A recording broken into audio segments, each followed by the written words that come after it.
Hello and welcome to everyone who is here today joining us in the room and also online. My name is Guy Dozer and I'm joined here today by Books Ikenshare, who is the Global Head of Diversity, Equity and Inclusion for IKEA Retail.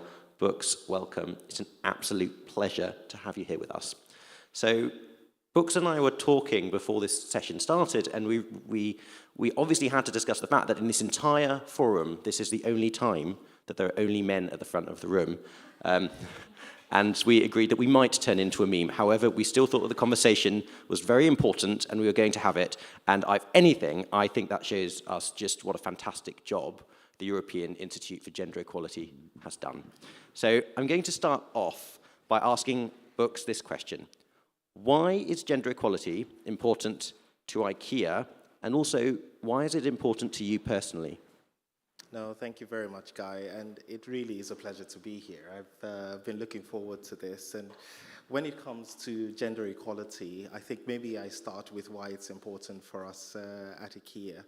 And regarding gender equality, it always comes from our values, because we are a values-led and we are a vision-driven company. And everything that we do is really about how do we create a better everyday life for the many people. That, for us, is our starting point. And when it comes to creating a better everyday life for the many people, it's really about how do we think about the needs of different people at different life stages across different identity aspects. And so for us, that is our starting point when it comes to our focus on gender equality. So it's very purpose-driven. And then the second reason is because we want to reflect the diversity of society, both when it comes to our coworker base, but also when it comes to our customer base. And we know that to be able to reflect the diversity of society, it means that we need to remove barriers that actually stand in people's way and create the best inclusive experiences that we actually can. And how do you do that if the barriers are both external beyond the company's remit, but also, I mean, internal it makes sense, but does the company do things to try and tackle that both externally? Yes, absolutely. And when it comes to the barriers, I think we have done a lot to actually listen to what people's needs are across different life stages. So one of the things that we have focused on is actually when we look in the data, about 20 years ago, we realized that we actually were not reflecting gender equality or gender balance in our management teams. And so it was about how do we really understand what the barriers are to reflecting that. And we started to identify that there was, one, of course, a lot that sat in terms of the mindset and bias across our different processes, whether that was recruitment, leadership development, succession, and so on. And today, we're actually very proud that when it comes to all of our managers globally, we have achieved 50-50 binary gender balance when it comes to manager level. 50% of our CEOs, and we're in 32 markets, 50% of our CEOs are women. It's fantastic. And also, and it's not just about the top number, it's then looking underneath when it comes to performance management and succession. And we realize that across the organization, both men and women are rated equally when it comes to performance and when it comes to potential assessments. And that is really important because for us it means that across the organization people have now sort of developed the competence on how they work with the topic of gender to be able to spot and mitigate the biases that actually come into the processes. So it's been really great to be able to identify those. Another, I think, important area for us is when it comes to gender equal pay, for example, and we have been onto this for so many years, and we're also very proud that we have closed the gap when it comes to gender equal pay across the organization. Amazing. And doing that very proactively. So on the topic of gender equality, I think it's really exciting to identify and then really work on removing some of the barriers that stand in the way. It's fantastic to see your excitement, and one of the things that we wish is that we could take your excitement, we could take IKEA's progress and achievements and project that onto all companies in Europe. So I was just wondering, what do you think, what would you like to see other companies doing, or how can they be more like you? Yeah. I think, first of all, to say that there are many organizations that are like us. Okay. We don't stand alone as an organization that's very in the front of this or proactive about what we do around gender equality. There are many organizations, but I think there is, of course, much more that needs to be done. I think one of the things that is very important when I think about our journey is around data, for example. We as an organization, we say all the time that what gets measured gets done. And we take very practical steps to really follow up and act on deviations. And so there is something about being able to access data and to be able to set very clear goals about what it is that we want to achieve. And so for us, it has been about binary gender balance. Yep. We have achieved that. We continue to follow that. But also, one of the things that is important to us is to really think about future generations. And we see that what gender looks like today is starting to change. And so we start to think about how is it that we need to think about the broad spectrum of gender equality when it comes to how we meet future generations. I think another important thing for us is around things like our policies and our guidelines. And I think it goes back to how do we remove the barriers in people's way. One of the things that we launched earlier this year was a new menopause guideline. And that was very exciting for me because that has been a topic that has been very close to my heart. And I know a lot of people will say, but you're a man, why is this important to you? But I have a sister, I have a mother, I have aunts who have gone through this, and I today now sit in a position where we have 170,000 co-workers, we have over 10,000 managers, of which at some point in their lives, they are going to experience this. So how do we remove the stigma? How do we get people comfortable talking about it? How do we provide the support that people actually need when they go through this life stage so that they're able to contribute fully to work? And it's been very exciting to actually see the response that we've gotten since we launched the new menopause guideline, especially for managers, because we have coupled it with training so that managers feel confident to actually discuss the topic in the workplace and know what type of support that they can offer co-workers when they are in that stage of their lives. There's also implementing that progressive change as well. That sounds absolutely fantastic. So you've spoken about some of the things you're doing today and you've touched on the future, but I was wondering, what are the plans for the future? Yeah. No, I think there are two main things just to highlight when it comes to the future. I think we, earlier this year, also started to work on a gender equality approach. And one of the things that stood out as part of that is we discovered, one, we need to start to look a bit more intersectionally when it comes to gender. Because, of course, a woman or a man is not just a woman and a man. They could have abilities or disabilities. They do have some ethnicity. They do have their sexual orientation. And when it comes to these identity aspects that we work on when it comes to the diversity and inclusion agenda, they are all intersected. And so how can we, for example, start to come up with solutions that not only particularly focus on removing barriers when it comes to gender, but remove barriers when it comes to the intersectionality? So we see that, for example, over the past 20 years, a lot of the work that we've done on gender equality has actually helped to break the glass ceiling for many women who are white. But we also see that in many of the countries where we operate, there's much more multicultural diversity, but we don't see that in our management teams.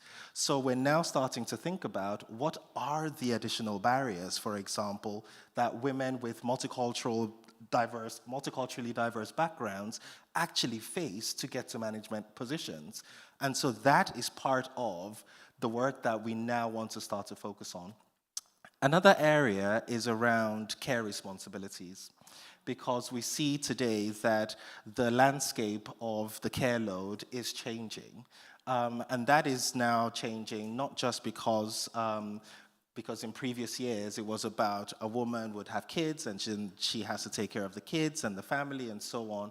But we also now have a much more aging society when it comes to Europe, which means that more families may have people who have disabilities, who are less able, and that care load potentially, based on the current gender norms, will fall on women. And what does that then mean for all of the careers that they've been building? And so for us, there is something now that we're starting to look at when it comes to our co-workers as carers, and what type of support do we need to be partnering with others to provide, whether that is partnering with governments, with other corporates, civil society partners, to be able to create solutions that actually helps to address some of these emerging trends. Absolutely fantastic. Thank you so much. And it links onto lots of the conversations we were having about intersectionality and gender equality yesterday. And someone said it's not an end goal. And I think that was very well demonstrated by your answer. I was wondering if anyone here in the room or online has any questions they would like to ask Books. Now is your chance, and we'll have flying mics going round for the people who are listening online. And online, you can submit your questions on Slido, and they will theoretically turn up on this iPad. Hi. First of all, thank you very much for this conversation. I was very curious to hear your perspective, so from a European company, because I know that in the US, there has been a big backlash against D&I, and I know some companies like Harley Davidson, Walmart had to roll back their D&I practices and strategies because of this big backlash. So I was curious, what is your experience? What is happening in Europe? How do you deal with that? Yeah, it's a very good question. And I think every day now we start to hear about different organizations dealing with the pressure that is coming from society around the diversity and inclusion topic. For us at IKEA, because we are values-led, because we are vision-driven, it continues to be part of our everyday. And now increasingly, we start to identify what are those other areas that we can bring into our work so that across the organization, we have the muscle to be able to sort of deliver the right solutions that helps us to meet not just our co-worker needs, but also our customer needs. And so for us, we are doubling down, actually. And one of the reasons why we embrace this opportunity to come speak is because we know that this is part of our values and is part of our culture, but we need to actually be more visible to provide to be a good example for other companies who are similar to us, to actually show that this is not just important as part of the moral case for building more progressive societies, but it's also important for us as businesses. Because ultimately, we want to reflect society in all of its diversity so that we can actually provide services that actually makes people's lives better. And that can only happen if we've got that diversity in our companies. So for us, we are taking the position where we need to be more proactive. We need to be more of a positive example to be able to show that. Across Europe, I also see that Europe is, I think, in a much more progressive place than what we see happening, for example, in North America. But we also notice that it really is about the narrative, isn't it? And so how can we secure that we are all collectively showing up and standing up for these important topics around diversity and inclusion? Because we have a responsibility to reflect everyone. That is our responsibility. And so how do we secure that we protect that? Thank you so much. And I'm going to read out a question from the Slido. So someone said, the menopause guideline sounds incredible. Can you give some more examples of concrete measures IKEA has put in place to promote gender equality at work? Yeah, absolutely. It's a really good question. I think in addition to the menopause guidelines, I think one of the things that we found to be extremely important, for example, during COVID, was we discovered that, and I think this was general knowledge, that domestic violence cases, for example, increased during COVID time. And so for us, that was really important because if this was something that was happening in society, very clearly it was affecting our co-workers as well. And so it really was about thinking, what are the things that we need to do to actually address this? And so our first step was actually to provide training for our managers so that they can actually spot when this might be happening, but also provide support services for our co-workers. So how can we provide support for shelters, for example, if our co-workers needed it, or days off if they needed to take care of their families and their kids.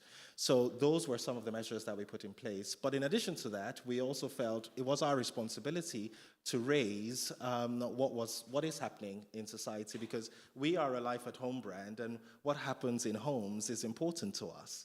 And so for that reason, many of our countries then activated campaigns around domestic violence so that we can actually raise publicly what is happening in society, so that we can start a conversation and take actions to actually stop that from happening as much as we can. One example that we have, which is super exciting, was in Italy. So in Italy, the number for the helpline is 1522. And so what we did was we partnered with the government and some NGOs in Italy and introduced the number onto our price tags. So if you go into an IKEA store, on every single item, there would be this information sheet. And so we took out a section of it and we included the number 1522 so that anyone who came into an IKEA store or went to the bathroom or was looking at an item, we were able to raise awareness, not just for women, but also for men, that this is an important topic to us. And so those are just some of the other initiatives that we have got behind that helps us not just to secure and improve gender equality within our walls, but also contribute in society. Fantastic. I'm happy to take another question from the audience, or if not, go on Slido. Could we have a mic to one of these? Oh, and could you just let us know your name, who you're from, and maybe keep the answers as tight as possible and see if you can maybe even fit in 2 questions. Absolutely, I will do my best so that also we have the chance to take more than one question. My name is Julia, I'm a youth participant.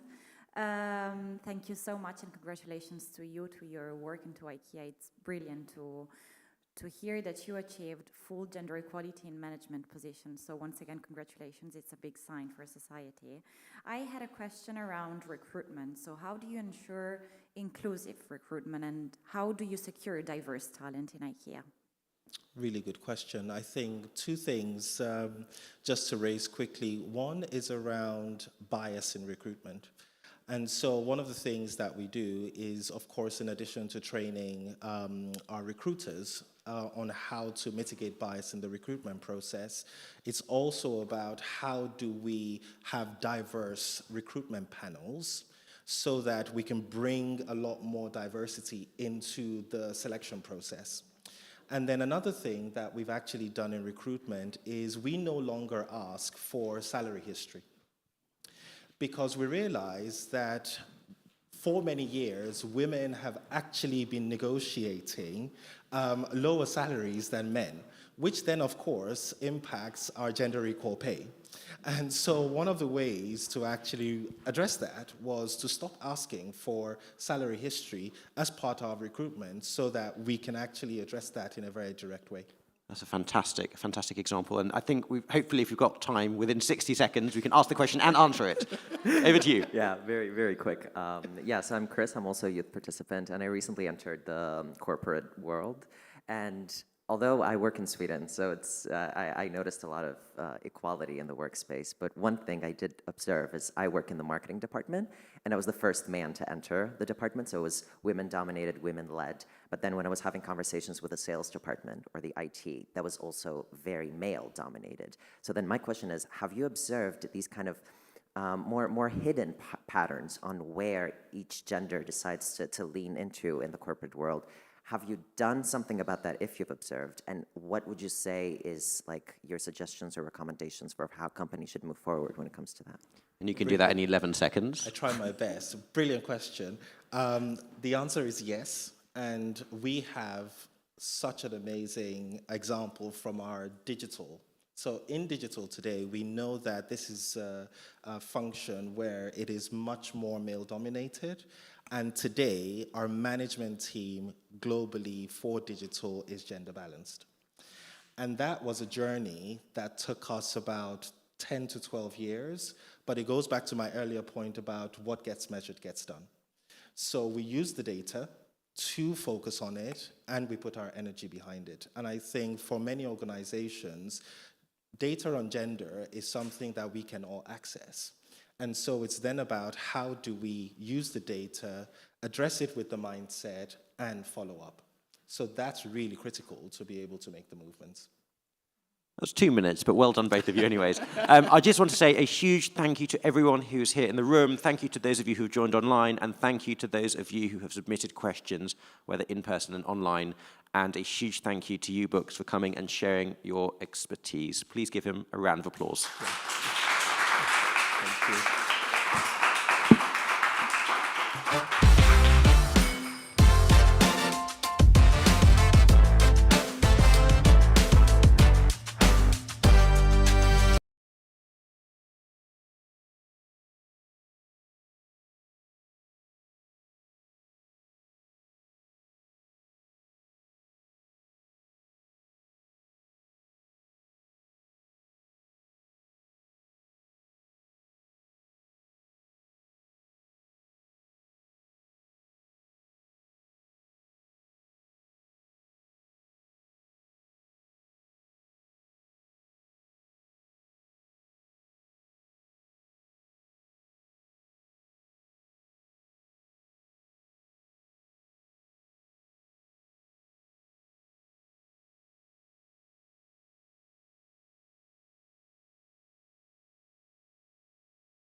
Good morning. Day 2 of the Gender Equality Forum. We are here today, we are gathered here today, let's say, for the chat and chill session on building up an inclusive feminist future with Joanna Maycock. A very important distinction having Joanna in our title because she will be driving and leading this session, which will be less chilling and more chatting. It's going to be a participatory interactive session broken down into 3 parts. We're basically going to ask you to unpack your concerns for the future, your hopes for the future, and then putting it all into a roadmap and taking us forward. So I'm going to describe it as, let's say, a fast-track masterclass in taking your concerns and hopes and operationalizing them into a roadmap so that you leave here feeling like you have momentum to take you forward, concrete commitments and actions so that you don't feel like things are just staying in theory, and we don't want you to also stay in the problem zone and being pessimistic because it's an easily done thing given the world that we're in. So we want to give you something to bounce you forward, let's say.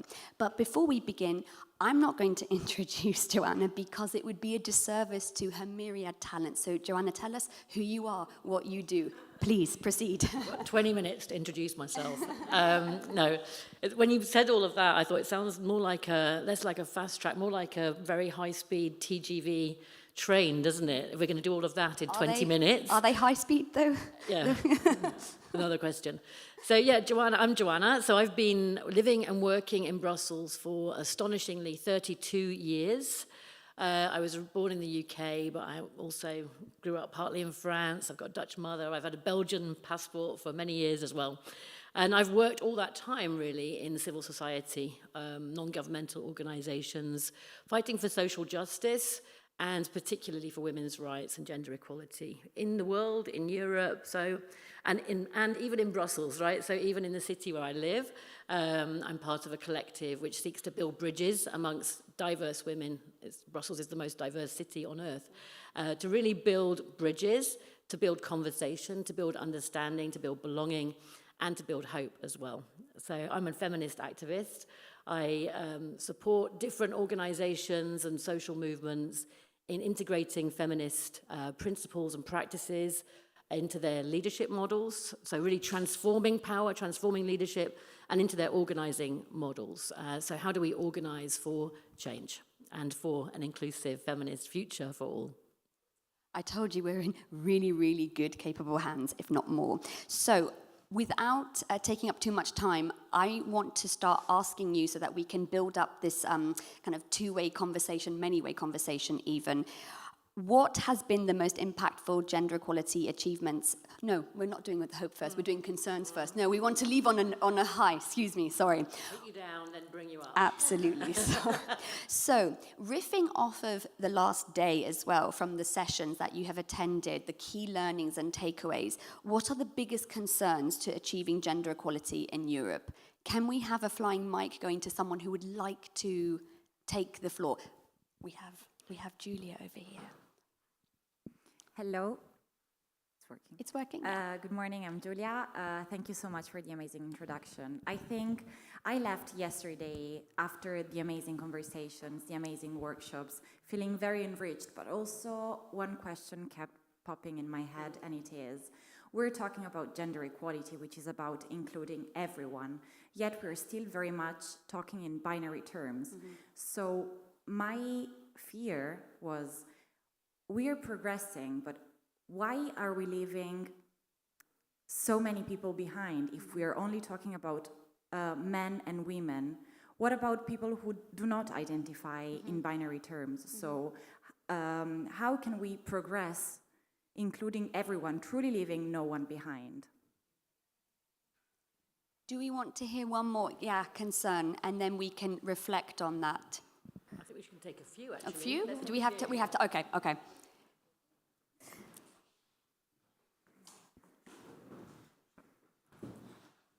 Hello. Welcome. No, absolutely not. Welcome. Do we have the mics up? Please go ahead.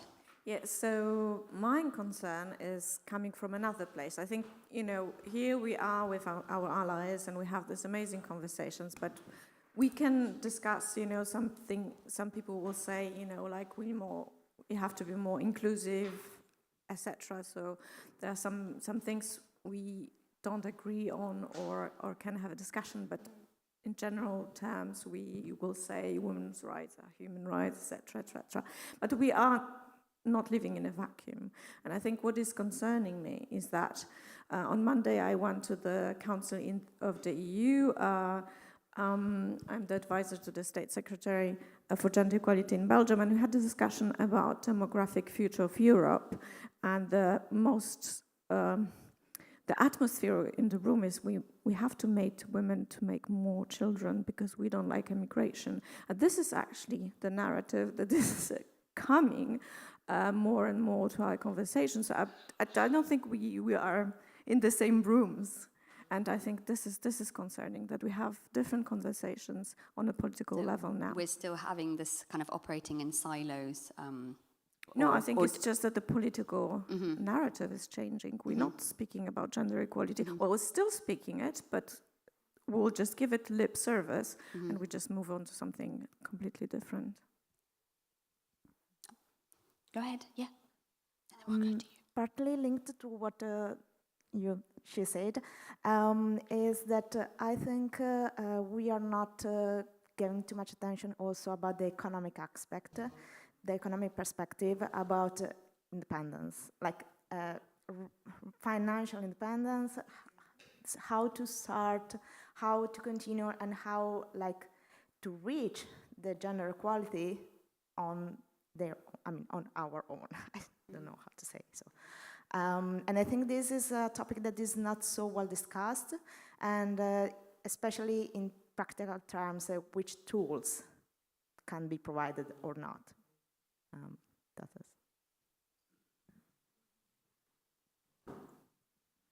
Yeah, my concern after yesterday, especially in the very insightful conversations we had, was regarding especially young people.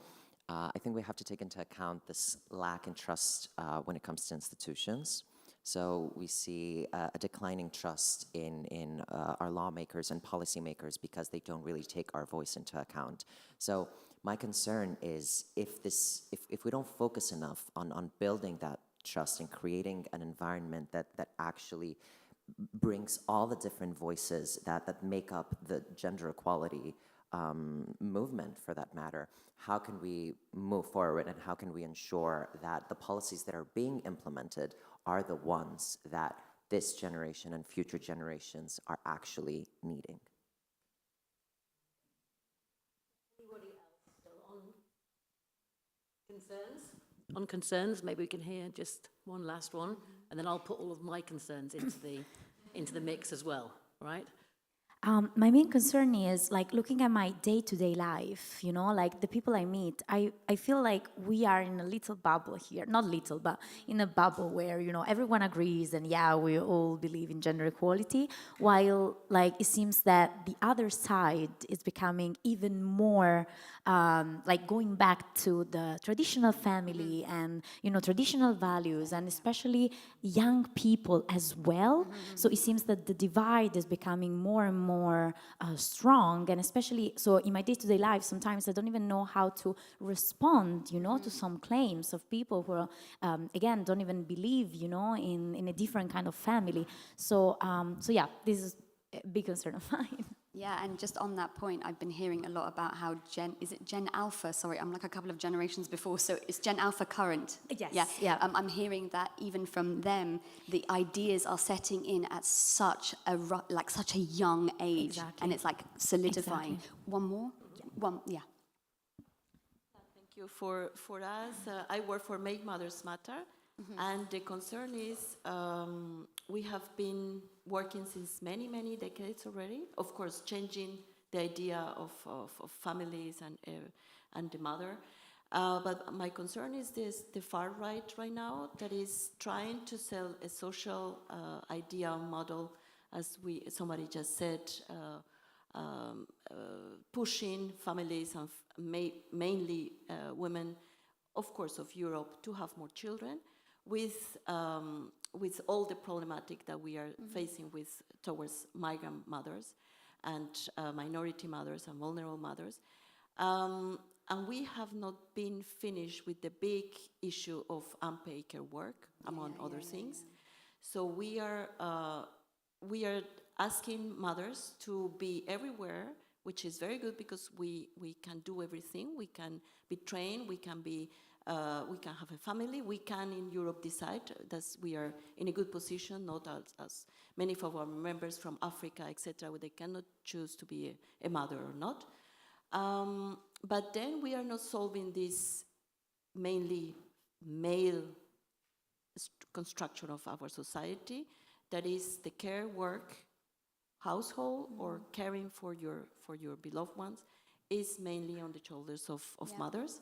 And then with all the economic disempowerment that brings, pay gap, pension gap, which is the double of the pay gap, and that, as you heard yesterday, in countries like Sweden, Sweden still has a gender pay gap that is not low, it's above the EU average. Yeah. So how can that be? That we in Finland is 15.5. So how is that possible? I mean, how are we supporting? I have the impression, and now with all the far rights, sometimes we think are we going backwards? And with this, some people, we were talking yesterday about this trend on the trad wives from in young people. Yeah. Like a resurgence of the gender stereotypes in but full somebody force. reassured us yesterday that this is just a trend, algorithmic trend in Instagram or TikTok, I don't know. And we should not worry, but is worrying that you are selling these models that, of course, nobody in this group would say want to support. Package it up. Brilliant. So we've got a good spread of concerns and worries and very relevant ones as well. And the overarching thing, in fact, is that in spite of decades and decades of effort by many, many, many organizations, individuals, movements, we still seem to be stuck, right? We still seem to be stuck. We're not moving forward. The Gender Equality Index, which is such a fantastic tool, shows us that we're just not moving. And that's, I suppose, my overarching concern, is that we are still tinkering around the edges. We're not really dealing with the fundamental structural issues that underpin the economy, the violence, the roles we play. And whereas, actually, people have talked about a sort of resurgence of traditional views, I think they've always been there, right? This stuff has never been easy. It's never been easy to achieve equality or to fight for equality, to have women and people who don't conform with gender stereotypes or norms taking more power, taking more money, taking more voice. You know, these are always been really difficult struggles, and we call them struggles for a reason. So it feels like we've got new stories and new narratives that are extremely worrying. There are new tactics being used as well. There are new ways in which these old stories are kind of resurging. And taking power as well. So it feels very much like something new, but actually I feel like it's something very old that's getting new clothes and new tools. So if I package my concerns, ultimately it's about power, it's about money, and it's about the very deep stereotypes that keep women as second-class citizens, and I mean women in particular. Those very clear second-class citizen status that you can see in the statistics, and that doesn't mean we don't need to consider and be concerned about talking about the non-binary as well, right? But we also need not to disappear the real experience of many women and very diverse women as well. So the issues are very deep, profound, systemic, structural, and that means that the solutions need to be, and the stories and the narratives perhaps need to be different as well. So I don't want to talk about the solutions yet, because I want also to hear what has given people hope. Yes, perhaps. we want to harvest a couple of sound bites on what has given you hope in general, or also from the forum as well, attending other sessions. Can we have a few things to keep us, let's say, moving forward, a little bit lighter, because it's so easy, it's human nature to fall back in the pessimism. What can we say? Oh, there were more hands for concerns. That already says a lot. Yeah, go ahead. Let's have a couple of hopeful points. Yeah. I work with data and specifically looking at gender equality in the workplace. And so what we see is that even if progress is very slow, every year there is progress. So every year the ratio, we evaluate like 6,000 companies, and so the ratio of women in leadership and women in the workforce, in the gender, these ratios always go up while the gender pay gap goes down, although it's very slow, and we still have these problems.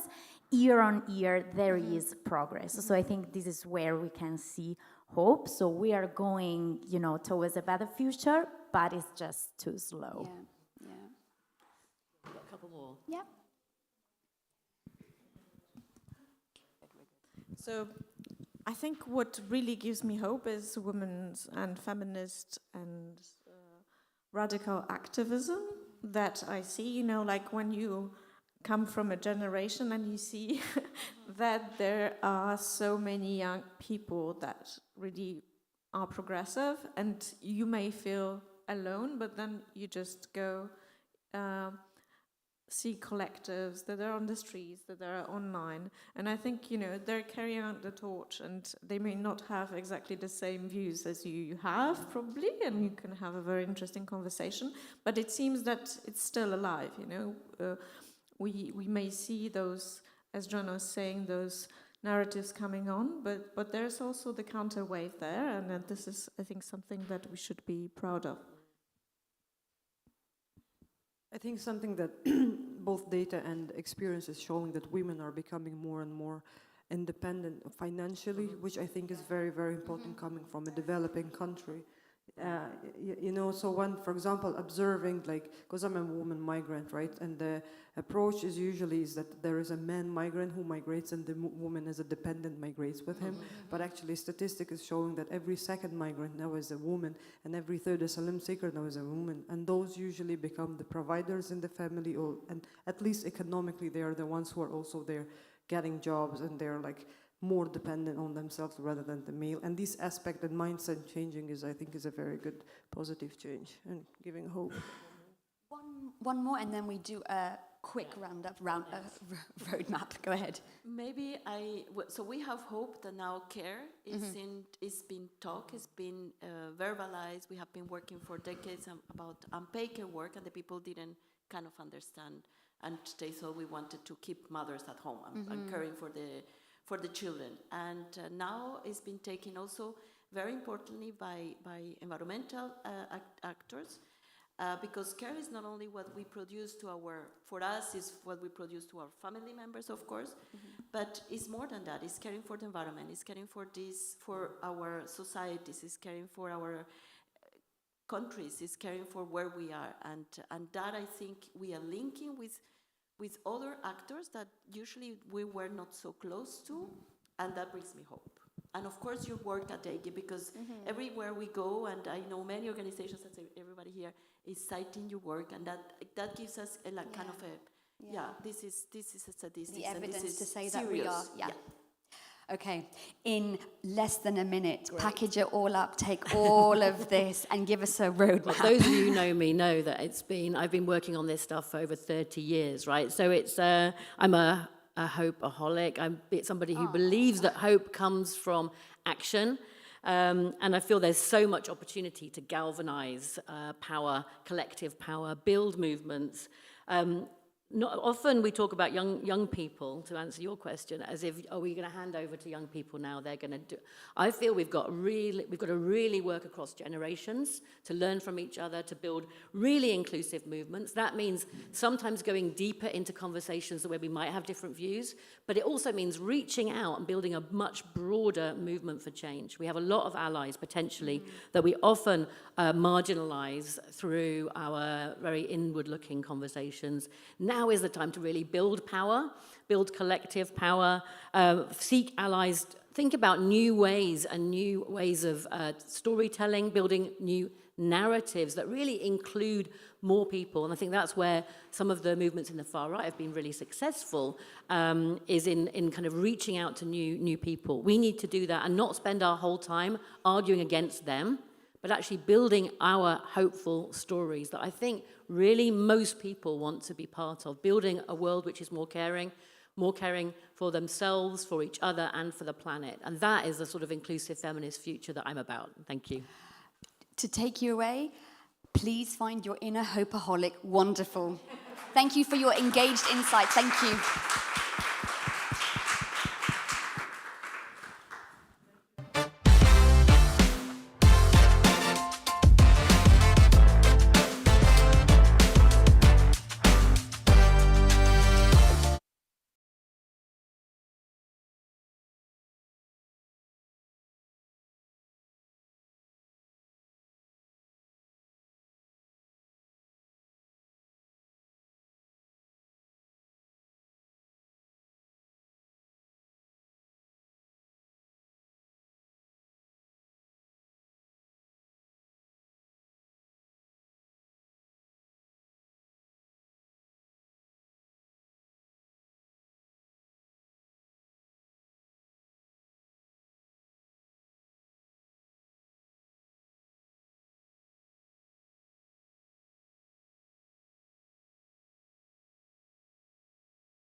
Yeah, good morning, everybody. Here in Brussels, but also online. Very much welcome to this Chat and Chill, Boys and Men as Allies in Achieving Gender Equality. I'm very happy with this Chat and Chill. The formula is as such that we make this as informal as possible. But I also know that we, after 25 minutes, will conclude that we haven't been able to discuss everything. So also feel this as an invitation to continue the conversation after the next 24 minutes. My name is Dennis van der Veur. I'm working for the agency as head of outreach and engagement. And together with my team, particularly also mentioning our great trainee Olivia, who is not here, but who has been the mastermind of this session, we found it very important to have a discussion on boys and men. And let me make this a little bit more personal. I joined the agency about 3 years ago, and still also in my circles with my family and friends, too often I got the question, but gender equality, that's women's rights, and what do men do there? And things that many of you in the room have heard. And this issue has come back also in discussions we have internally and with stakeholders. So it's very important to have this discussion, not only in the 25 minutes, but overall. And I hope that you found it also enough mainstreamed in some of the discussions already in the last 2 days.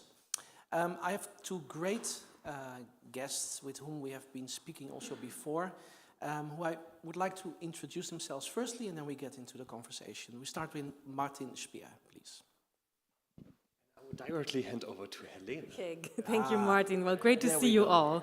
Let's chat and chill together on this important topic. Thank you, Dennis, for putting this on the agenda. My name is Helene Banner.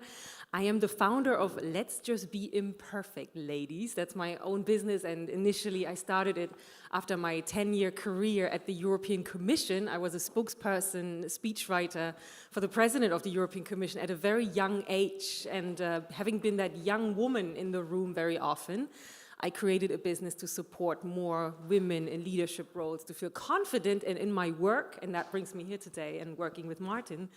I noticed in order to really support women in the workplace, I need to talk to men, and I need to learn how to communicate and build bridges to those in power, mostly above the glass ceiling, men. So thank you for coming, and let's discuss that today. And I'm Martin. I'm working a lot with those men. I'm part of the team of authors and consultants Herr and Speer with my colleague Vincent Emmanuel Herr. He's an historian, sociologist, I'm an economist. And in our work, we focus a lot on the concept and approach of male allyship. And how can we really get men on board, join the quest, have conversations really on eye level, and get into the circles of power and activate and embrace change in those circles that we really move forward in this quest. Exactly. That's what we're going to discuss here. And let me start indeed with that very first question. How successful have we been so far in including men and boys in these discussions? I have two feelings within me on this question. There is hope in me and there's concern. On the hope part, I see a growing number of men, also young men, who are open towards a more gender equal society and work environment, or even actively work for it. But then I see maybe that's a quarter to a third of young or of men overall. And also, as we can see in studies, there's a third of men who basically stay silent, who are neutral, who don't really speak up. And there's a quarter to a third of men, and I think maybe you've also seen recent data on it, who are actively working against or really are having an attitude that is not in favor of gender equality. And this third of men, also young men, a growing number of young men, really concerns me. We've seen this recent poll from the UK that over 40% of young guys from the UK really like Andrew Tate, this social media guy who isn't really a big supporter of gender equality. But let's jump back to this 1/3 of men who are in favor of it. Even they are in favor of it, they're often lacking the tools. And so I'm really happy that today we will also talk about the tools. How can we activate them and provide them with the tools to really be effective in moving forward in this topic? Yeah, and when we think of progress, we actually have a question for you, just to see, maybe with a show of hands. In the organization you work in, if you work in an organization, university, company, are you aware of any female leadership training or support for women in leadership positions? Then raise your hand. You know, in which organization do you know in your there is support for women in management roles? Okay, we have some. That's fantastic. And are you aware that in your organization there's also support for men as allies or men in leadership positions? Okay. We have a few, okay, and that's fantastic to hear, because when we think of what is the progress in, involving men in gender equality, my observation, having done a lot of authentic leadership trainings for women, is that more and more institutions, more and more organizations also realize we cannot just empower the women to become strong leaders and to be part of power. We also need to talk to those who are currently above the glass ceiling and who cannot just continue, as usual, but they also need support. And these are the trainings that you are offering, Martin, with Vincent on male allyship. But where I don't see progress yet, and I want to make the point, because to me it's an elephant in the room, and I love talking about taboos in my work, is that in reality we also need to talk about the root of the problem. You were just talking about the 1/3 of men who are openly or actively against gender equality or progress in that area. And to me, having been the young woman or often the only woman in rooms of power, and having been the one who may have felt intimidated or even subtly, always with those subtle, invisible, perhaps gestures that were perhaps not even intended, I fully understand that. I have observed as that young woman that the root of the problem is often a fear of loss of power. Will I still be a strong leader if there's this young lady here in the room, which was me, who's not my secretary, who's not the intern, but who's my counterpart at the negotiation table? So I saw that there were power gestures towards me, and I can still observe that with many groups who are not yet represented, that there are these intimidating gestures, intimidating taking of space, interrupting, all of these subtle, sometimes invisible barriers to power.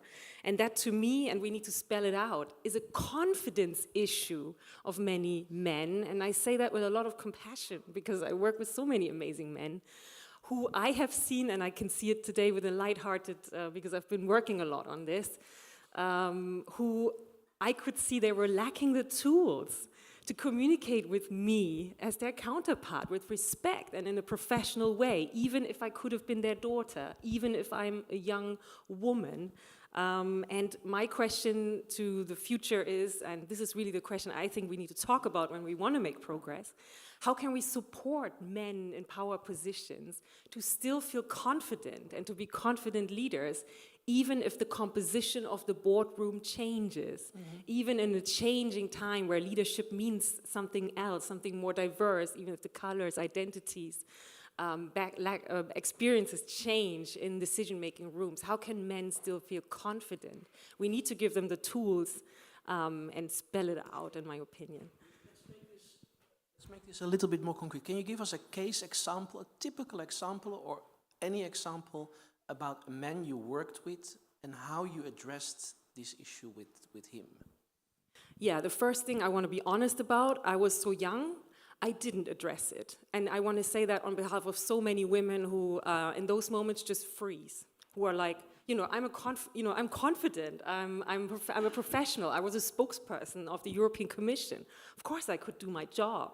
I was coming into so many meeting rooms, and I was super prepared, and everything was ready. And still, it was sufficient that there was one look sometimes, or one gesture. Again, often not intended actively, but it still felt to me freezing, and I lost confidence, and I thought, it's me, it's probably the clothes I'm wearing, or maybe I did say something wrong. So that is the first thing I want to say. I didn't address it. I projected it back on me, and I know that many, women or anyone who's in a group who's not yet represented so much in power may feel like that. And that's how I transformed it today. And what I tell women today in my trainings on how to address it is, number one, realize that this has nothing to do with you.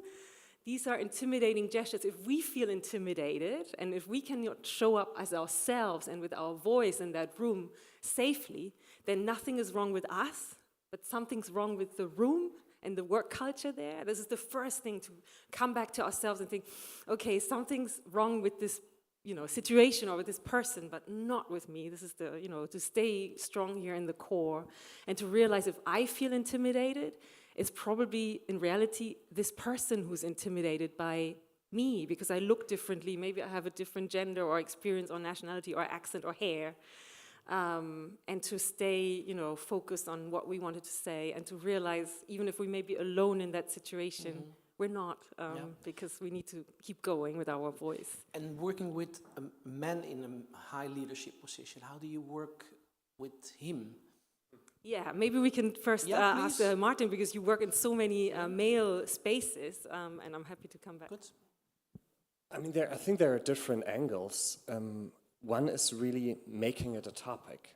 Often when institutions, companies offers keynotes, trainings, about this topic, mainly women show up. Mainly those people show up who are already on board, but not those who have questions, those who have concerns, those who maybe should and need to move forward. And often it's about the angle. So what title has the format? Does it actively also approach men within the organization, or is it happening somewhere but not proactively communicated?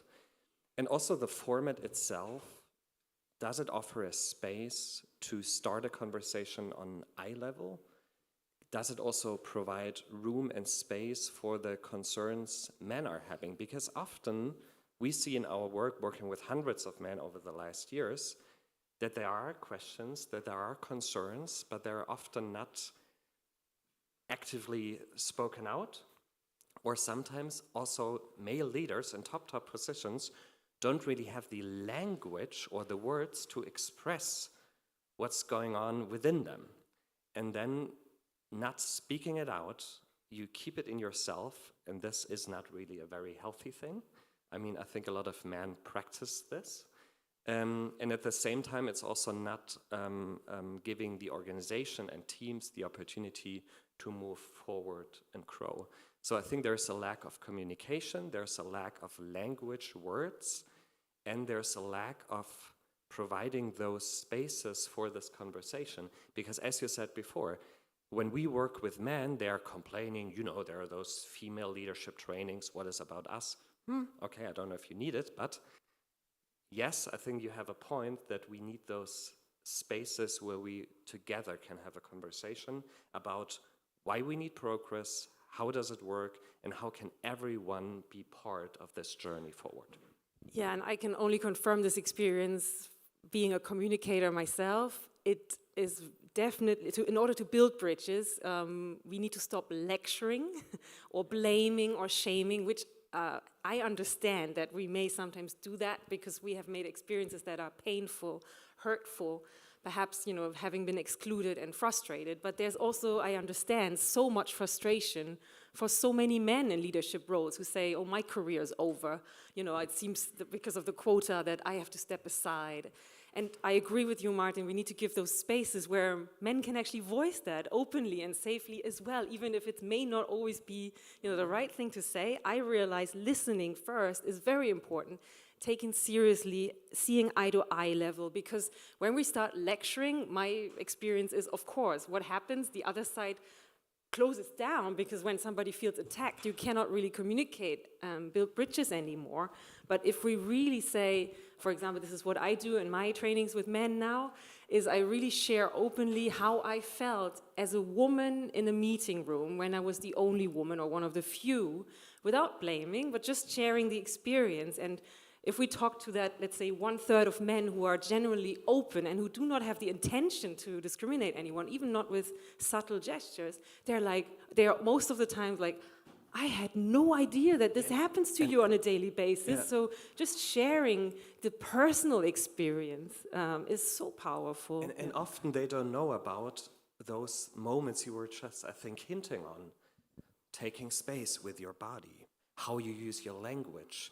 Are we talking on eye level or like this? And a lot of guys and also male leaders aren't aware of those nuances in communication, in decision making, how it's shaping an organization, how it's feeling us accepted or overlooked. And often this is mind-blowing and opening if you say to a guy, be a better listener, interrupt less, truly listen. And believe women when they talk about their experience. This is another thing you are also sharing. Many thanks for this first round. Amazing. I'm just trying to visualize, suppose that I would be one of your trainees coming to your event, and I think this is typically a weekend type of, or a series of workshops. I'm fascinated by when in that process you see people loosening up literally and indeed opening up, because this is a process, I guess, and it's not so simple. It's a matter of time. So what is that trigger point in the process that you see, like, because you have that experience by now, I think. Yeah, I usually do these trainings over several weeks. So we see us again every week or every 2 weeks, because there's so much happening in between. And this is a technique that you are also applying. I ask them in between the sessions to interview one professional colleague in the workplace and one woman in their private life, on how it feels to be, for example, a woman in the workplace, if they have ever been, have ever experienced sexism, for example, in a public space or in the workplace. And this personal experience of, oh my God, my wife, I've never really realized that she's being catcalled on the street, on the bus, or that this happens to her at work. It's often these aha moments, epiphany, that is happening around me. And this is often opening them up, and in my experience, it opens up the men I work with to question, so what can I do now? I want to do something about this, and this is the moment. Martin? At the same time, it frustrates me that us guys need those education, this personal connection, that we don't get the realization when looking at a Guardian or Spiegel article. I mean, all the data is out there. You have eyes, you have ears to listen. So it frustrates me, but looking at my personal experience, I actually also needed people in my personal surrounding to make me more aware. But the interesting thing is, it was other guys who started having a conversation with me. And maybe that could be a powerful role also of male allies, that us guys also among us start talking about those topics. Why stereotypical gender roles aren't a healthy thing. Why working, breathing, living life on eye level is the way forward. And I really think we guys should also take over our responsibility in learning about this issue, talking about the topic, and yes, have those conversations. I think they're so powerful, but also do our homework, and I think it needs both. Yeah. I want to go to the audience, and to be more precise, to Ellie Kaplani, who we invited to speak a little bit about a project with a fascinating name, Reboot Now, and focus a little bit on one aspect of working with men and boys, not the only one, but when it comes to violence, gender-based violence. And yeah, explain a little bit what you do in that project, Reboot Now. Thank you very much. So Ellie Kaplani, I'm a senior researcher at CMOP, Social Action Innovation Center. It's one of the oldest civil society organizations in Greece dedicated to social impact. And in the context of this initiative, we found out some interesting findings that I'm very happy to share with you today. Starting from something that a young boy said, "I prefer not to talk about my feelings to psychologists." These were the words of a 14-year-old boy who shared it during our work on gender-based violence prevention through psychological counseling with more than 700 students, junior high school students, during the 2022-2023 school year in Greece. His words stayed with us because they echoed common perceptions around stereotypes and males' self-expression and involvement with what may be stereotypically believed to be a female concern. Boys' reluctance was quite clear during the individual sessions where they made up just 38% of the participants. But when we looked at the group sessions, this story changed because we saw that girls and boys participated almost equally. This shift showed us that young males' reluctance was likely not about disinterest, but rather perhaps more about the environment and the context of the intervention. And we at CMOP think that this takes roots at how many boys grow up with the misconception that gender-based violence is not their concern. Also seeing what the young children told us. They see it sometimes as something that only concerns girls, or often feel labeled as perpetrators because of their gender and regardless of their own views and their own behaviors. And this, along with the persistence of stigma around mental health and mental health support, as well as the perception that men should be tougher or less emotional than girls, can be very discouraging for them to engage in discussions that could actually empower them to be allies and advocates. Likely, the collective environment of the group sessions seemed to feel safer and less judgmental for the young males, while being surrounded by peers.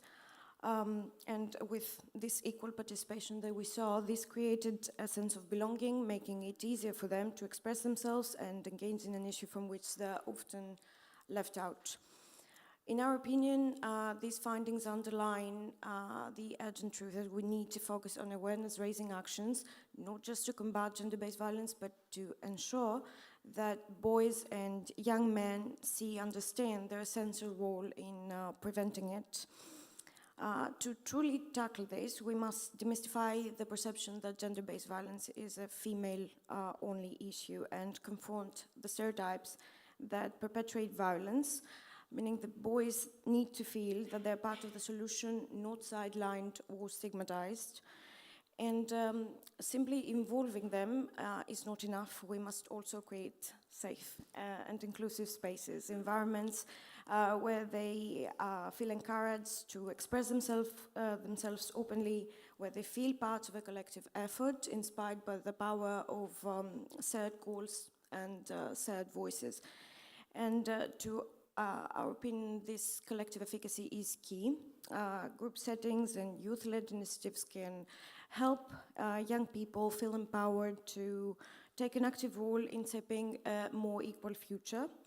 But this work can't stop with students. To achieve lasting change, we saw that we also need to engage parents, teachers, and the wider community, because it's only through this collective effort that we can challenge the cultural norms that perpetuate harmful cycles. And just to share with you one of the most exciting things that we've learned during this initiative, it is that the best solutions come from young people themselves, that when we involve them in every phase of the process, when we listen to their concerns, their needs, and their ideas, they step up. And that's why tailored and youth-led actions are so powerful. because this kind of leadership for children and young people, it doesn't just foster engagement, it creates ownership, pride, and lasting change. So ultimately, this work is about more than addressing gender-based violence. It's about co-creating a world where empathy, equality, and respect are the norm. And in this sense, to our TUCMOP's perception, we need to give young people the tools, the space, and the support they need to lead, because when they lead, change doesn't just happen, it lasts. Thank you. Thank you so much. Where can people find more information about Reboot, if they want? Of course, in our website, cmop.org, you can find information about this initiative and other initiatives around gender equality and more. Thank you. We have time for a very few questions. I see young men in the room, and I also know people from Men Engage are here, so I would like to, please here. Please, the mic. We go on a few minutes. Yeah. Still, I need to wrap this up. Yeah, please. Thank you for interesting and very important conversation. As a young man and also youth participant, in my environment, I see a growing trend among young men in very radical, extreme right-wing radicalization. And what can we do to stop this trend? What can I, or maybe what can young people in like low parts as a social activist, what can we do to stop this trend? 1 minute answer. Very short answer is support young men to feel confident through themselves, not through external status or material success, but really give them this self-belief in themselves. This is very important, to support them in their personality. It's very important.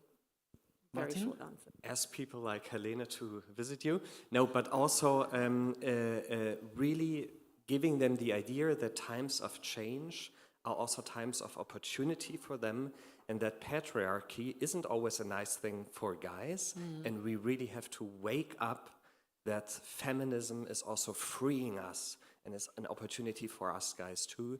And really, I think this idea could be embraced more, also among us guys. Good.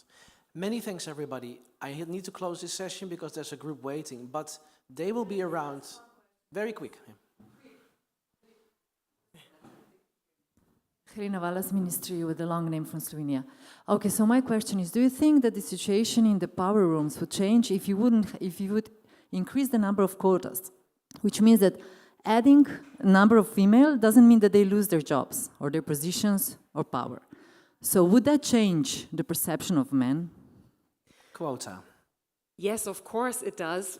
For number one, quotas mean that still 50% of the people in power will be men. That's the first argument. And second, yes, of course, representation matters. Of course it would change a room. But I need to add, it's not the only solution. We cannot again put it on the burden of the women or those who are underrepresented to do all the job. We need to still train and support the men in power. Many thanks. Chat and chill, short, too short, but they will be around at the forum, so talk to them in the lunch breaks. Many thanks, everybody, for being here. Thank you, Martin.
everyone. Welcome to this session pitch called Inspiring Examples for a Gender-Equal Green World. My name is Maria Onat, and I work as a stakeholder relations trainee with the European Institute for Gender Equality. I have a background in environmental protection and management with a specific focus on feminist perspectives to the European Green Deal, and I'm going to be your moderator for this session today.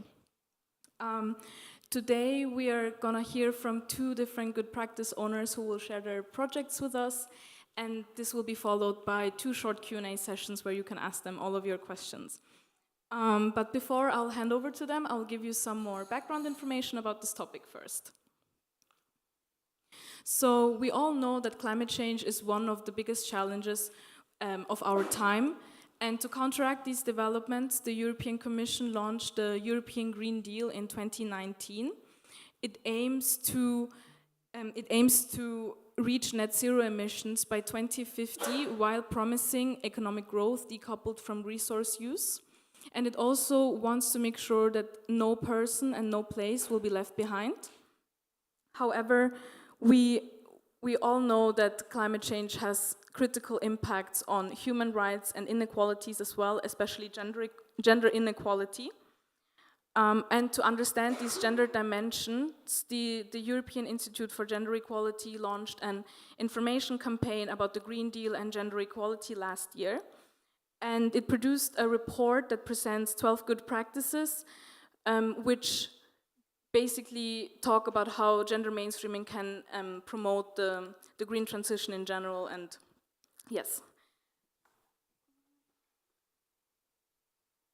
So the selected good practices have a wide range of different gender mainstreaming tools. Most of them use gender analysis and gender awareness raising. They were used in all of the good practices presented in the report, and the majority of the projects have gender training, sex disaggregated data, and gender indicators, whereas 25% have gender responsive public procurement.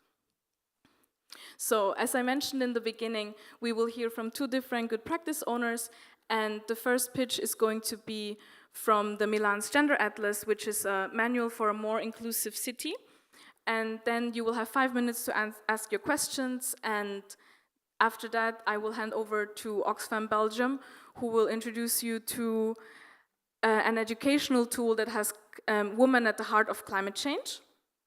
So, with further ado, I will hand over to my colleagues Florencia Adreola and Azzurro Musonigro from the Milan's Gender Atlas. Okay. So hi everybody, thank you so much for having us and this invitation. So I will briefly introduce you our work. So my name is Azzurra Musonigro and Florencia Andreola. We are both architects and urban researchers. We started to develop, can I go? Yeah. So we founded in 2022, but started the research in 2020, an association for social promotion. It's called Sex and the City, because we launched, let's say, this project, which is an observation of the city of Milan from a gender perspective. We started this, let's say, as a response to a call that was asking, by the municipality was asking research projects for the city, so we proposed this kind of perspective. So it was 2 years of research which led to the publication of the Milan Gender Atlas, which aims to be, let's say, a tool for public administration to develop, let's say, policies that are more sensitive to gender.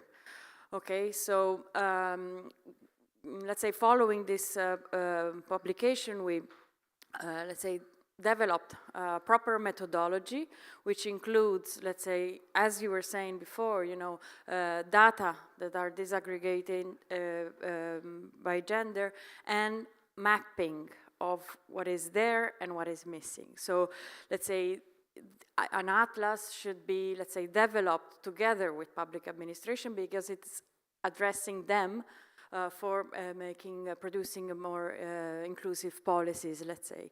So it highlights strengths, So what is already there in cities, responding to the needs in everyday life of women and gender minority? Where are the gaps? You know, and also, let's say, mapping what services are provided top-down, but also what emerges from grassroots initiatives, because many times where, you know, a need is not met, then citizenship organizes, and that's a resource. So the objective, let's say, is to gain a deeper insight into gender disparities and the varying needs in the use of the city, and also, you know, raise awareness, public awareness on this topic. I will briefly go just to show you, you know, this is a map, a complete map that is, let's say, included in the atlas, just to tell you, you know, that the lenses that we use to observe the city, let's say, are these 5. So we, let's say, observe the city of Milan from a, let's say, on the symbolic sphere, we can call, so saying, what's the gender representation of cities? So how many streets, squares are dedicated to men and women in cities? The uses of the city has to do with care work and people who perform that, which Florencia will go more into detail, which means a very specific use of the city. Violence and insecurity, addressing the issue of, you know, the perception of insecurity that women and gender minority feel. Sex work, which many times has to do with public decorum, let's say, so with the idea of invisibilizing and marginalizing this kind of phenomena. And health and prevention, which has to do with, you know, gender health care. All right, so I will hand it over to Florencia to go deeper into some of this sphere. Thank you. Yeah. Thank you, Zura, and thank you, Maria. So one guiding theme of this work is the recognition that women's everyday lives are much more complex than men's, primarily due to caregiving responsibilities, which still disproportionately affect them. So, for example, this complexity involves chained travel patterns, the so-called trip chaining, which public transport systems often fail to accommodate effectively. For this reason, the Atlas maps elements such as the subway stations with elevators to address the autonomy of individuals with disabilities and to highlight the challenges of navigating the city while caring for non-autonomous people. The network of daycare centers is another crucial element, not only to understand their location, let's say, but also to discuss access opportunities, costs, and the need for welfare services that support women, let's say, parenting, let's say, more than women, enabling women in particular to return to work after childbirth. Health services mapped in the Atlas in Milan include the so-called consultori. In Italy, these are women's health centers that support women throughout their lives, but are increasingly being dismantled across Italy. It also identifies hospitals offering voluntary abortion services, a right enshrined in law, but often denied by local facilities in Italy. I'm going fast, I know, but we have to yeah. So the Atlas also identified public restrooms, highlighting a need that disproportionately affect women, who often face additional challenges due to menstrual needs or lack of accessible options, for example.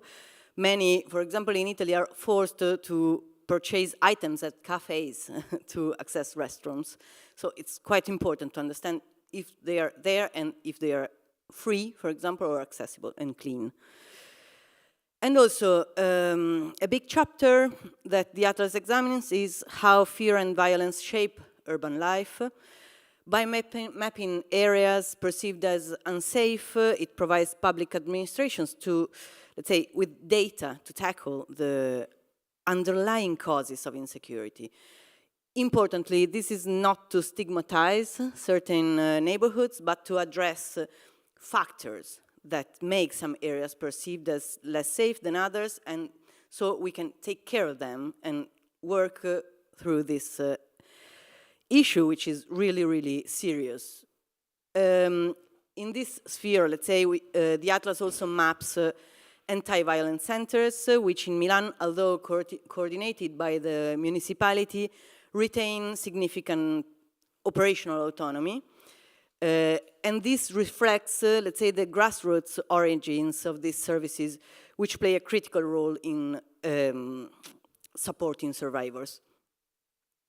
And as Azzurra was saying, another focus of the Atlas is the representation of women in urban spaces, such as through street names and monuments and statues and so on. For example, in Milan, only the 3% of public spaces are dedicated to women compared to 45% dedicated to men, reflecting evidently a broader cultural disparity. And just so you know, in Milan, the first statue dedicated to a civil woman was inaugurated in 2021. Yeah, we had a lot of Madonnas instead. So, so now we are developing new gender atlases in 2 other Italian cities, and something very important for us is that the gender atlas is evolving into a digital tool, which not only allows users to locate services around them in their vicinity, but also enables updates and new data inputs.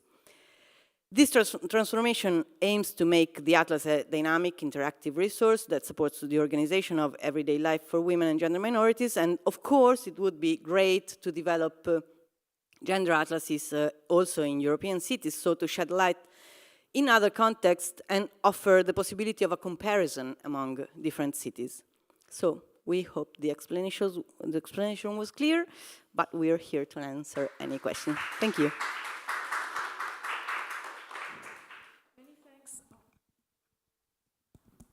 Many thanks to both of you for this great presentation, and I will give the floor to you now if there are any questions you want to. Yes. Hello, thank you. Very interesting presentation, and I'm from Lithuania, and we were part of one of the projects, Safe Cities. So we did small part about the parks and safe spaces for women. So your project is really very interesting. My question is, as you said, you are architects, both of you. Were some other like gender experts involved in this work? One question. The other, who financed this project? And the third one about these all outcomes, how wide they are spread, and is it interest from municipality of Milan to this? And what you see, what can be done better, or which fields can be involved in the future, what was not covered, you think? Okay, so we are very small, so it's the 2 of us plus another person is the whole team. Okay, so let's say we have a background in urban studies and architecture. We, let's say, studied gender studies additionally, so let's say we do everything. Everything it needs to be done, let's say. Okay, so interest from the municipality, let's say, so this project was commissioned by the municipality in the sense that we respond to a call by the municipality, okay, but they were not expecting this. They were asking for research projects in general. We proposed this kind of perspective, which is, let's say, a double-sided, no? So we, on one side, we had the freedom to see and to develop whatever we thought it was interesting. On the other side, they were not expecting anything, so they were not ready, you know, to, like, the municipality got interested, really, in what we were saying, okay? So after that, let's say we presented to the whole municipality altogether, let's say the, how can I say, well, the council. And so after that, let's say the singular, the individual counselors, I would like to say, came to us, to some of them, to try to go deeper and to try to develop projects that would actually tackle all the things that we are saying, you know, with the Atlas. So after that, we did projects of, we are developing many projects of participation in many ways. So one, let's say, quite possibly big, let's say, could have consequences is this focus groups with women in different neighborhoods to hear their voices, first of all, and to, you know, co-design solutions. So where are the issues, tackling the different topics, and let's say try to imagine how to change it. So this is a first step that later needs to be, you know, let's say followed by other steps, but, you know. No, yeah, I just wanted to add that we, after the publication of the Atlas, we focused a lot on fear and insecurity, and we published another book, always commissioned, let's say, by the Municipality of Milan, related to fear and insecurity in public space, trying to draw, let's say, a big picture of all the researches around this topic and trying to understand how Milan is dealing with this topic. So it's, let's say, the municipality pays for these researches, so they funded the work, but I don't know, it's very fragile in Italy, let's say, the condition related to the, say, the interest of public administrations in a gender perspective in public spaces, but we are trying, let's say, to deal with it. Thank you so much. Unfortunately, we're running a little bit over time, but I highly encourage you to continue the conversation after this session. And I will now hand over to the other good practice owners, Katrien van der Heijden from the Oxfam Belgium. Thank you. I'll try to be brief, and so we have a little more time to discuss. So what I will be presenting is a tool, an educational tool that we developed at Oxfam Belgium with the title Women at the Heart of Climate Justice. The idea behind this is that we wanted to raise awareness among secondary school children that climate change is something mainly caused in the Western world, as we all know, but that the biggest victims find themselves in the global South and not in the global North. And we wanted to raise this awareness and to sensitize kids on this and to make sure that they see the global perspective of the climate crisis that we face. So we developed this tool about gender and climate crisis, and right from the start we realized we have to present pictures not just of women as victims, but also stories of strong women who are resilient, who try to mitigate the disaster and show the work that they do, but at the same time make people aware of all the gender injustices that exist and these women face. So this is a tool we came up with. It starts with an icebreaker. It's something that the teachers can do in school. So it starts with an icebreaker, which is a picture game. We ask the students to choose a picture that says something about gender and climate, or climate, whatever. And this is just to test a little bit what is their knowledge. Do they understand the concept of gender correctly? Do they understand climate crisis? So this is just something to get the discussion going. Then we get to the main part of the tool, and they are divided into subgroups, and they take on the role of journalists. And they are told that for the evening news, they have to make an item. And the item will be based on a testimony by a woman who is facing the climate crisis and all its difficulties. And you see some examples here of 3 of the women. In total, in the package, we have 8 testimonies. So the class group can be divided into 8 subgroups. So each of these women tell a story. They come from all over the world, and they all tell a story of what the difficulties they faced and how they try to fight the climate crisis. Some of these women are imaginary women based on a lot of reading of women in those countries, what they face. But some of the women are really existing women, like Wangari Maathai, you see there, who won the Nobel Prize for her work in Kenya. So we also included some real people. Now, we had a whole discussion because we risked the problem that students would say, and what about men? They're also victims of the climate crisis, right? But yes, they are, but we wanted to focus on the women. So eventually, we decided to include one woman from the global north who's there, Charmaine Natchez, who suffered the Hurricane Katrina that destroyed New Orleans, to include her story. And then we also included the story of a Belgian, Paul Mettet, who was a victim of the flooding in the south of Belgium that happened in the year 2002. Just to show the kids the students in school, yes, of course, everybody can become a victim of climate crisis, but some people, privileges did he face that the women didn't face, etc., etc. Now, the students then receive additional information besides just the testimony of the woman or man that they are working on, like a newspaper article. They can watch a video on typhoons or land grabbing or deforestation, you know, whatever topic they're tackling.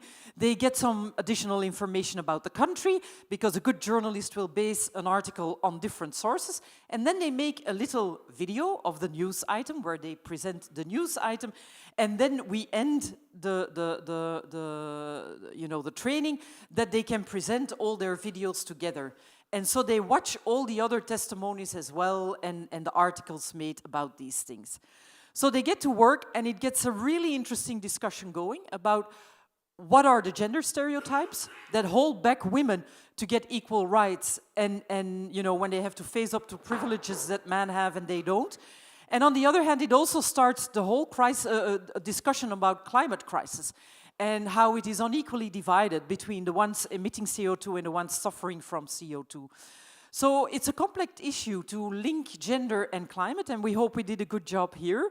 Our tool is downloadable from our website, unfortunately only in Dutch and French, but you're free to download it and translate it, you know, throw it into Google DeepL something, or we can get you the files to do that, that's fine. The more people who use it in their classrooms, the happier we are. So please contact us if you want to get the material, okay? So then we have still a little bit of time for some questions.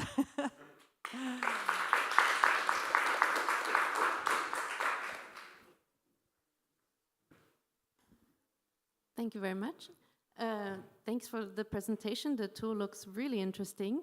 I have just a question about, since you've mentioned also Global North and Global South, to what extent did you notice, if any, conversations about colonial legacy or anti-colonial movements have kind of come up as a result of that as a sort of like third angle intersecting with gender and climate? Yeah, as Oxfam Belgium, we really promote system change. We want to have a system change in the world, a very profound systems change, and that means deconstructing patriarchy, but also deconstructing colonialism, which is still there, the neo-colonial approach that all of us have, the exploitation of resources in the global south countries.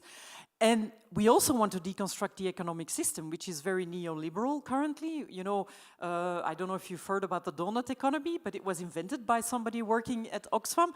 So we promote the donut economy, which tries to create an economy that looks at the sustainability on a social, ecological, gender level, etc., etc. And so, yes, we absolutely link all those things, because for us, they're part of the same story. We can never solve the climate crisis unless we solve gender inequality, because they're very much linked with each other. We can never solve poverty and inequality unless we also deconstruct patriarchy, because poverty and gender are very much linked, and all of those things. And so this is one of the tools where we get that discussion going, where in the beginning, you know, often the students say, you know, we don't see the link. When we do the picture exercise, they will either pick something that has to do with gender or with climate, but, you know, when you ask, could you think of a link between the two? You know, most of the time you get a blank. But then at the end of the class, they say, yeah, now we really see how it works, how you can be, you know, really gender stereotypes, how you can face up to inequalities. And then on top of that, you get a disaster, and which is also a result of a very unequal distribution in the world of those who emit CO2 and those who suffer the consequences, etc., etc. And yeah, it gets very interesting discussions going. And decolonialism is absolutely a part of that, yeah. As is, you know, racism, sexism, you know, the whole thing comes up, yes.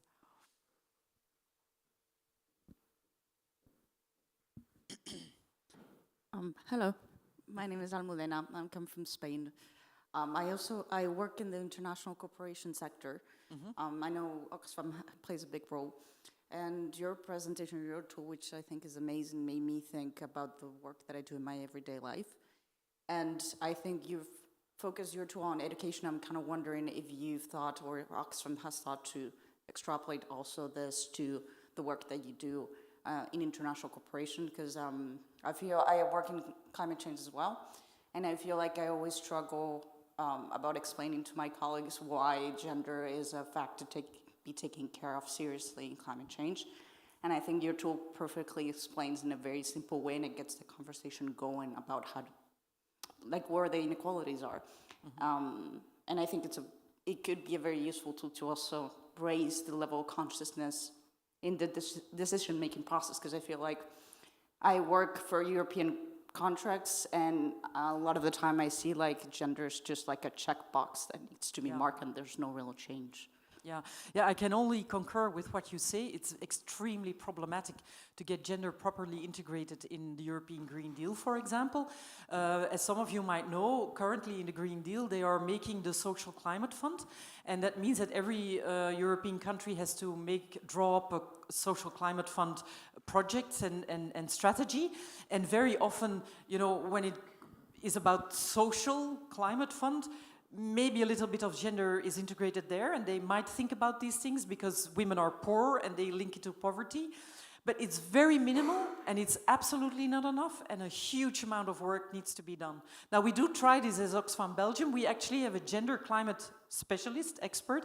She goes to all the COP meetings. But as you all know, civil society is not really the biggest voice heard on COP meetings and everywhere. So we try to do what we can, but I completely agree with you that there is still so much work to be done.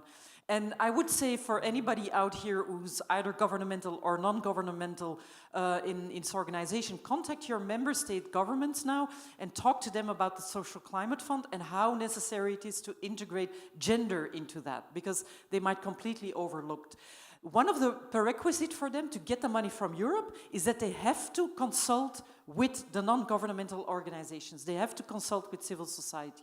So make use of that prerogative that you have as an organization to talk to them. Yes.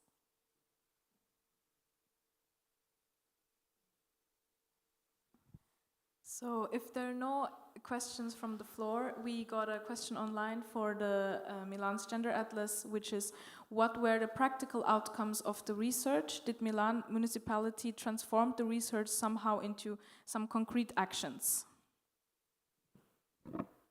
Okay, more or less we answered to this question before, but let's say that, first of all, in Italy, everything is quite slow when you relate with public administration. So the Atlas was published in 2022, at the end of 21. And so it's only 2 years that it exists. We are, like, let's say, trying to have a conversation, an open conversation with the public administration, so to develop concrete projects, but before doing it, we need to study more, understand better the problems. How do you say? Zoom in the neighborhoods, because if you overlook the city, it could not make so much sense, because cities have many cities inside them. So you have to work in another scale, and we are doing it, but starting, let's say, with the participatory processes. Then it's up to the public administration to transform the city also together with us and whatever, but I mean, we are like talking about it. No, but I'm sure something is going to happen. Thank you so much for your answer. And on that note, I would wrap up. Thank you all for being here, online and in person. And thank you to both of you that you came today. Thank you so much. Thank you.